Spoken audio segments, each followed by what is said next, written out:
we've been talking about family the last couple of weeks, and we have 2 more weeks to go on the same subject. And this is the reason that I covered the relationship with a husband and a wife the first time around, because I honestly believe, and I have actually been met pastors that agree with me on this subject, that marriage is probably one of the hardest things you do. It really is. Having to have two different, completely different people live together as one, and it's hard to do. It's hard to do, and especially when you don't understand the responsibilities that each one has to the other. And so I covered that the last couple of weeks, and hopefully, if you need a refresher, you can always go back to it. The other thing that is the hardest thing to do is maybe a close second is the relationship with parents and children. Parents don't always get it right. I'm sorry. They don't. They don't always get it right. And that goes for us too, as parents and the parents before us. I know we all do our best, at least most of us do. But there's good parents and bad parents, and there's good parenting and bad parenting. But today we're only going to focus on parents for today. 7 obligations for parents. So you know that I'm just going to cover 7. And of course, I will tell people it's probably more than 7 things like that. Probably a lot more. But we could stay here all day talking about it if we had to, but it's pointless. So what I want to do instead is talk about 7 of the most obvious things that I dug up in scripture and things that have actually come up in the Bible. 7 obligations for parents. Okay, let me try to do it this way. And so, yes, you have to be careful about how you teach your children. But your responsibility is yours. The other verses in Proverbs 22 verse 6 start children off on the way that they should go, and even when they are old, they will not turn from it. I didn't quite get that one the very beginning as a parent, because your children or our children don't always stay on the things that you taught them from the very beginning. But this is what I found, what this really means. It doesn't really mean that they will never stray off. It doesn't mean that they will never slide. It doesn't mean that they will never mess up their lives in the future. It only means that they have a base to come back to. That this is the foundation that they were given. That they know what's right and wrong. And so as soon as they start missing what they were doing before, and realize, things are not like the way they used to be, and mom and dad got this right. I was too stubborn to hear them or whatever. I'm going back. It's like the prodigal son returning once again to his home. See, the prodigal son returned because he knew that what he was taught was the right thing to do. But he never had that. He would have been out there with the rest of the world. And let me be clear. You are not your children's buddy. You are not your children's brother or sister as a parent. You have a grave responsibility to your children. And let me also state that when it talks about parents here, it also talks about grandparents. Okay? So we have responsibility as grandparents over our grandchildren. We can't let them get away with murder. Kids will tell you anything. And I'll just give an example. One of my grandkids, love to watch YouTube, but sometimes you will get into things you shouldn't be getting into on YouTube, you know? There's good things and bad things. And so when he would come to my house to visit, he would watch YouTube. And I said, "You sure you should be seeing this?" He said, "Oh yeah, mom and dad are okay with that." So I kept thinking, this doesn't seem right to me. So later on, I text him, "Hey, are you supposed to be watching YouTube?" No, I told him, whenever you go to Grandpa's house, do not watch YouTube. But he didn't tell me that. See, so my point is, I have to be very conscientious. And so when I invite my grandkids over to the house, as I have them coming over tomorrow, Lord willing, I have to be careful about what it is that I need to know about what they're doing and not doing, what they should be taking care of, and so forth. What are the rules? You know, what are the ground rules? And if I get that, I'm okay. You know, I'm okay with that. You know, so. But we can't get after our children in a way that they're afraid of us. Unfortunately, I was raised very differently, you know, than my family came from a different time where they were raised us really, really hard, really rough, you know. Pastor, Yes. you need to unmute your mic. Oh, did I mute myself? I thought I was. Okay, can you hear me now? Okay.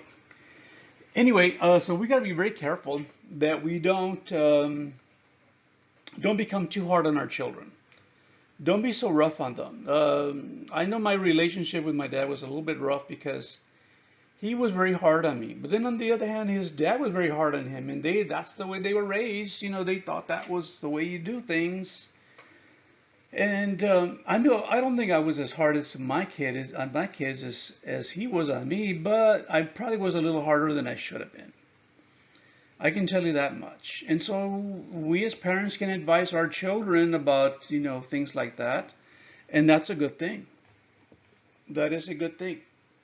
So we need to start the kids off the way they should go, because that'll be the foundation for which they come back to. That's where they should go back to. Like the prodigal son. He knew what was the right way of doing things, the bad way of doing things, and he went and sowed his wild oats, as they say. And I don't know if you heard this before, but the Mormon Church allows their young people to go out into the world for a year or two or whatever that is, and sow their wild oats and then come back. And some of them don't come back, to be honest with you. I don't think that's a good idea at all, you know. But nevertheless, we make mistakes with children. We really do.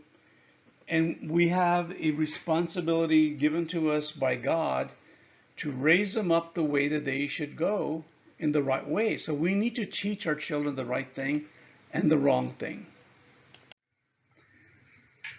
Okay, number 2, hopefully you can see my screen on that one, is to share your knowledge and experience with your children. Boy, I'd love to do that. They will tell you that I love to share them. Share my knowledge of things that I went through and all kinds of different things.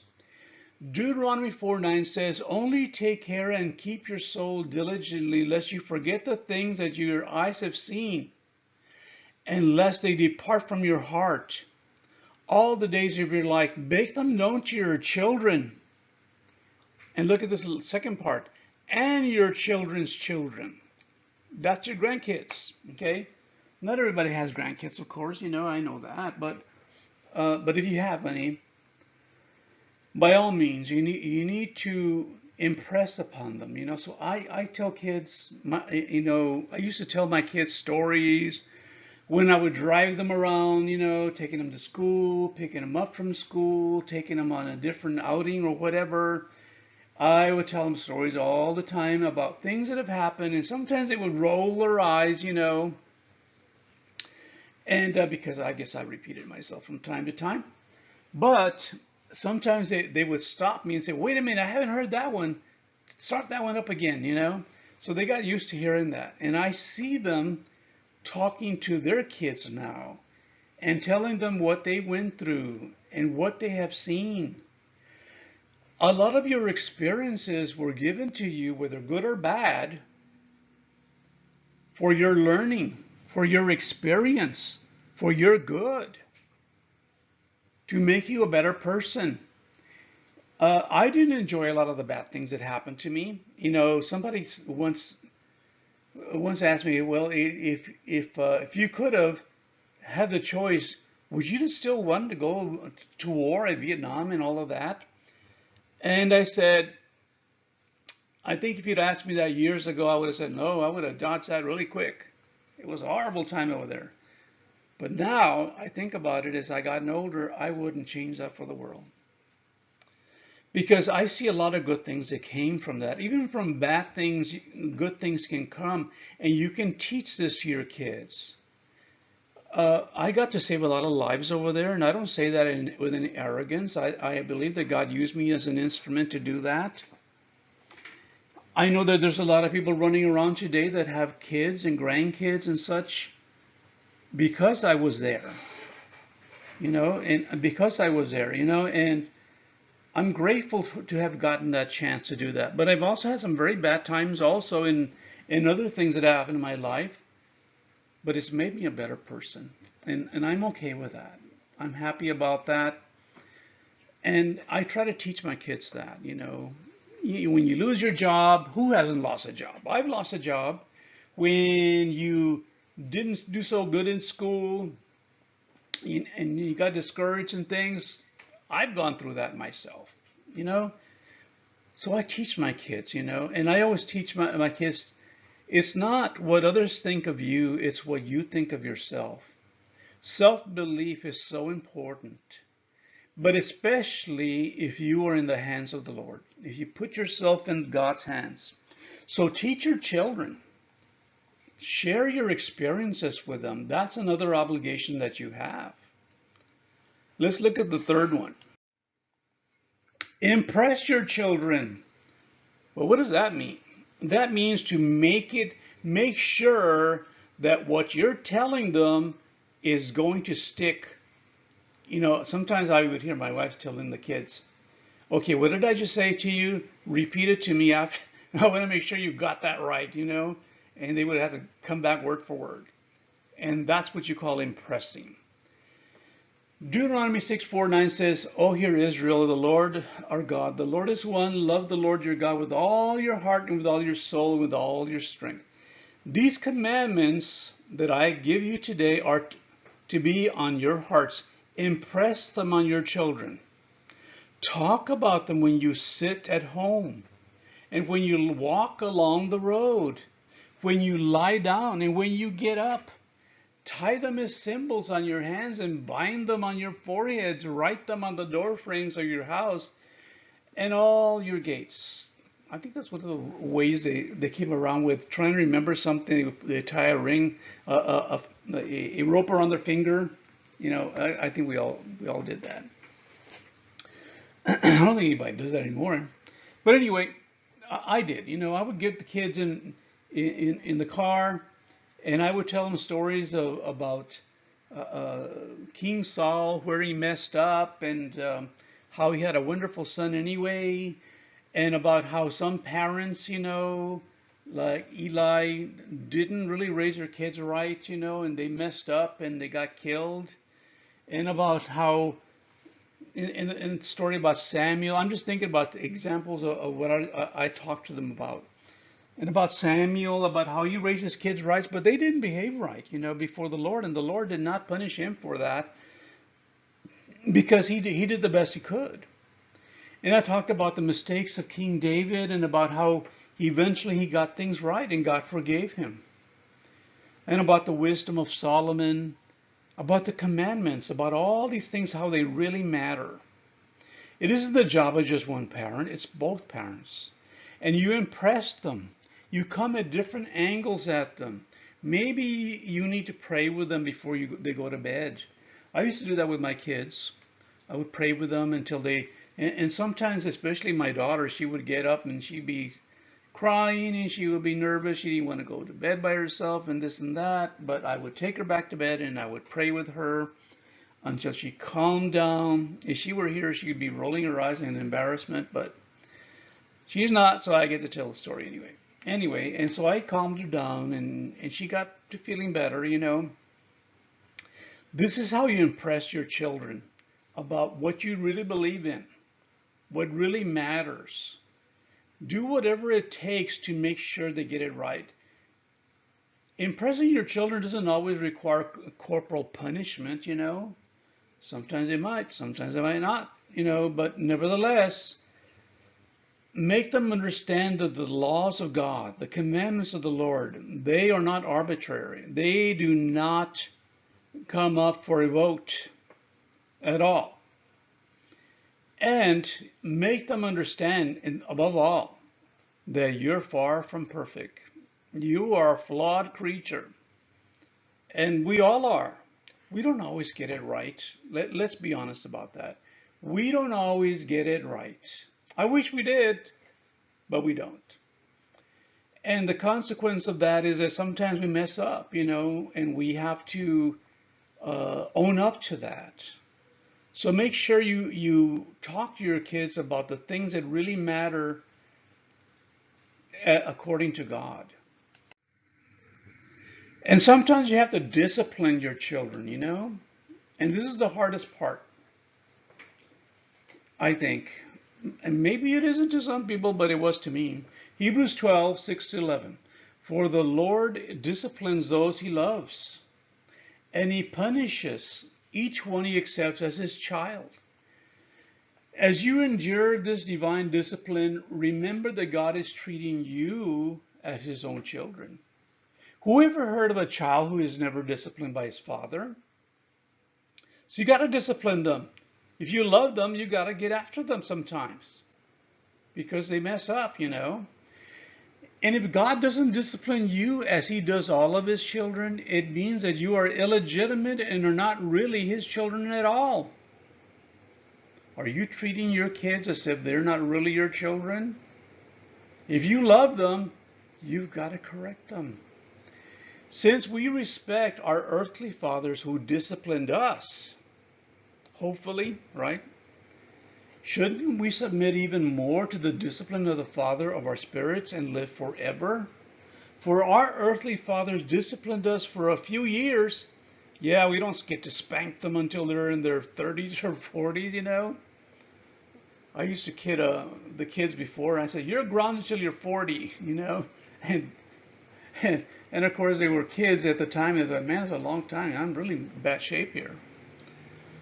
But you don't get to discipline them when they grow up. It's a different thing altogether. But God's discipline is always good for us so that we might share in his holiness. No discipline is enjoyable while it is happening. It's painful. But afterwards, there will be peaceful harvests of right living for those who are trained in this way. Spare the rod, spoil the child, they say, right? But you know, you don't have to use the rod all the time, you know?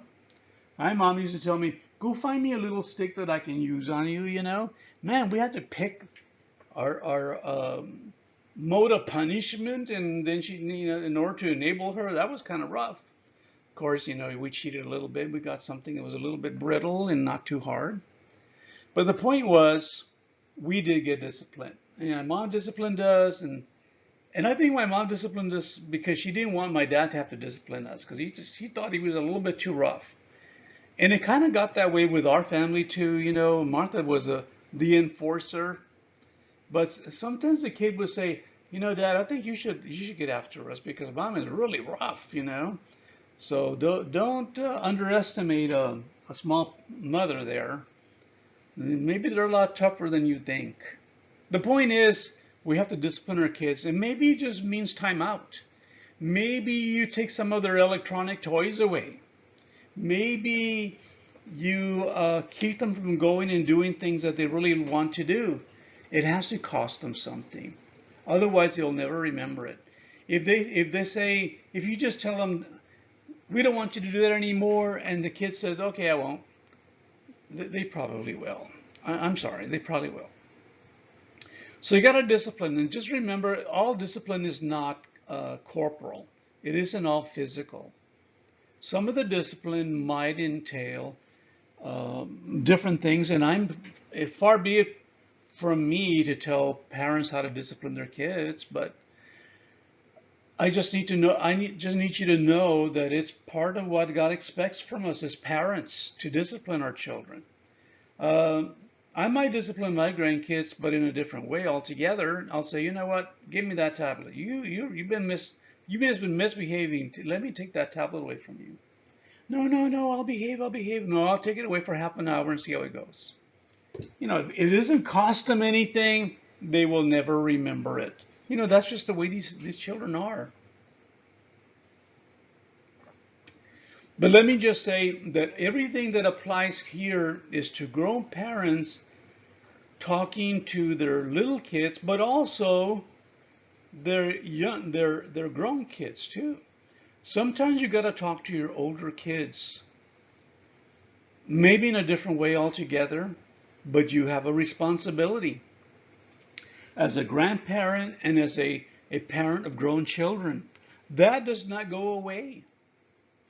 You may think that just because you gotten older, your parent has gotten older too, that you don't have to listen to them anymore. That's not what the Bible says at all.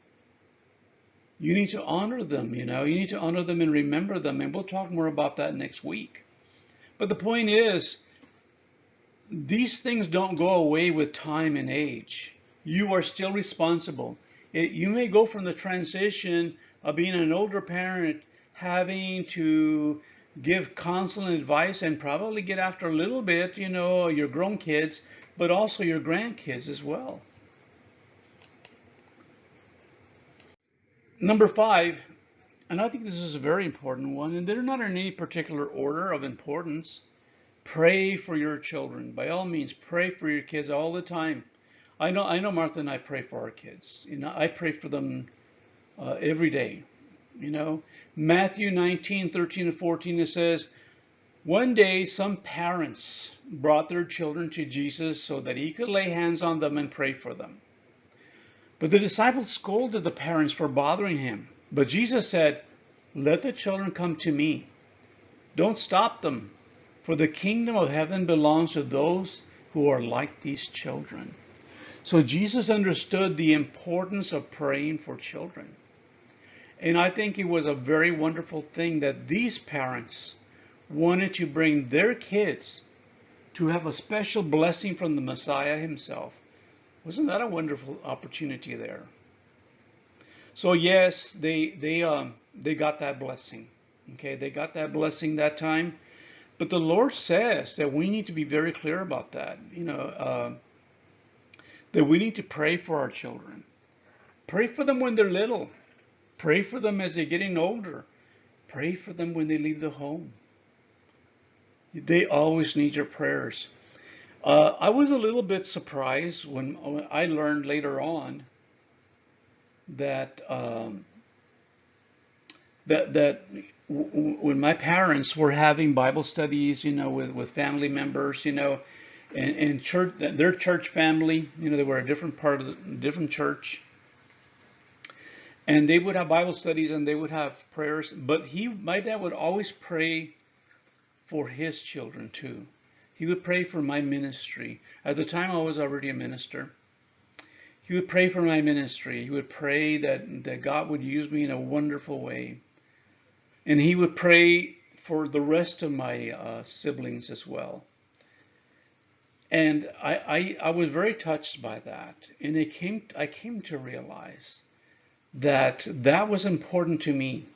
And I think that's something that I miss because my parents are no longer with us. They've gone on to the next life. But it occurs to me that, we've talked about this, the other, what happens in the other life. I would like to think that they're still praying for me. I would like to still believe that they're praying for their children still. And I think that's a wonderful thing. I certainly pray for my kids, and I'm asking you to pray for yours, regardless of whatever age they are. Pray for them. And sometimes we have children that look at us as their parents. You You know, are so funny. And then the dad said, "What did you do?" could, could you mute that one, please? But anyway, the whole thing is that maybe we should lay hands on them and pray for them as well and anoint them. That would be a wonderful thing. As you know, I did that as part of my ministry for many years, and I will pick that up, Lord willing, when we have I built church building, and I pray that that'll be soon. So I pray that you will put that in your prayer list. Number 6, provide for your children. And I'm not talking about getting them rich and giving them all your money. Provide for your children. 1 Timothy 5:8. Anyone does not provide for their relatives, and especially for their own household, has denied the faith and is worse than an unbeliever. I still remember uh, when I was still a young parent and my older children were little.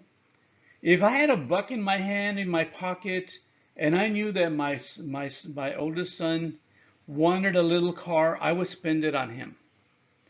Or if my daughter wanted one of those little dolls she collected, and I had a little bit of money, I would spend it on that. I always thought of them first. I provided for them, and that doesn't sound like a big deal, but it means that I'm showing them, or I was showing them, that I was aware of their needs, about their wants and desires and things that matter to them. It may not be like a big deal, to us, but to them it is. So I think they appreciated that. And provide whatever's necessary. Don't look for your own interests first as a parent. Look for the interests and the needs of your family first. And even your relatives, if need be. If you can help them out, by all means. If not, it's a different story.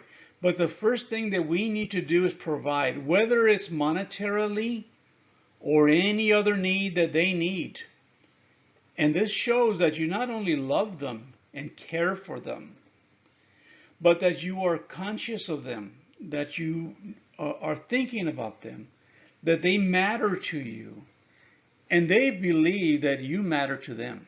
You see, and that kind of works both ways. So that's a wonderful thing, to be able to provide for your kids. I know and I'll be honest with you, when we were first starting out, we couldn't afford a whole bunch. And so, and I don't think my kids understood that. If they needed, if my son needed some tennis shoes or something, I'd get him the best I could afford. And back then he would complain that they weren't Nikes or Adidas or something like that, and I couldn't afford those. That was just too much. And if I could, I would have.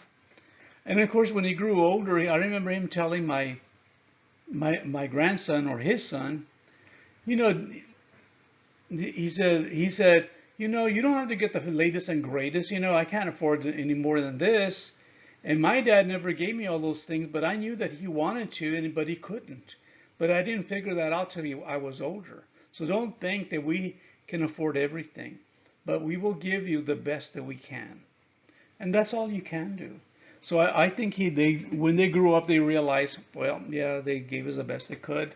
It wasn't so hot, but it was the best they could do, you know.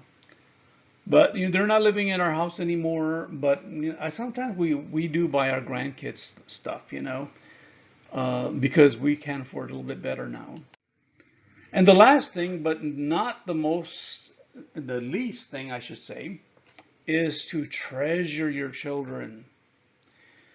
Psalms 127 verse 3, behold, children are heritage from the Lord. The fruit of the womb is a reward. So when the Lord gives you children, it's a reward. He's happy with you. He thinks you're doing the right things. He thinks that you deserve this good thing. Don't disappoint God by pretending that the children are a burden to you. They were never meant to be a burden. Burdens are things that you cannot overcome, that are hard on you, and that's not really what it's meant to do. I know the Lord has an intention of giving us children to as a blessing. So whenever you see your children, love them and remember that they are a blessing from God. They really are. That was the intent. And there's a lot of people in this world that are not able to have children. I personally know some people that struggle and struggle and struggle to have a child and they can't, which makes me wonder, why in the world does anybody abort children? If you don't want to have a child, go give it to somebody that wants one. My goodness, there's no excuse for that. And so I think that some people in this world, they look at children as a burden. They look at children as something that are constantly getting in the way. Yeah, they sometimes they get on our nerves. They're really loud. They get silly. They just whine and do all kinds of crazy things. But they are also part of our responsibility, and there's no getting away from that. They matter to us. And even my children, even as they are older, I don't see them as a burden either. I see them as a blessing to be able to have that. I see that some of the things that I instilled in them as young people are still with them, and they're passing that on, and that's all I can ask for. That's all I can ask for. And not everybody has a parent that they can be proud of. Not everybody does. But if you got one, if you got a parent that really treasured you, that really appreciated you, that really loved you, that raised you up the best he or she could do, that's the parent you should be grateful for. You should be happy about that parent. Because there are some very bad parents in this world, let me tell you. But when you got a good one, oh my gosh, it's a blessing. I have to admit that I was a bit of a mama's boy. Now I think about it, because my mom really adored me, and I really miss her. I really miss her, and she was a wonderful parent to me. And I can't wait to see her someday. I'm not in a big hurry, but when I do get a chance to see her, I will not complain, because she was definitely a blessing to me, and I can't think of any bad things about it. She wasn't perfect. She was flawed just as I am, by all means.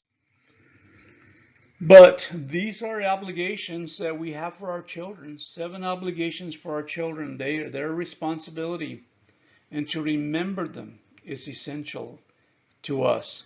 Now, next week, we will be talking about the responsibilities that we have for our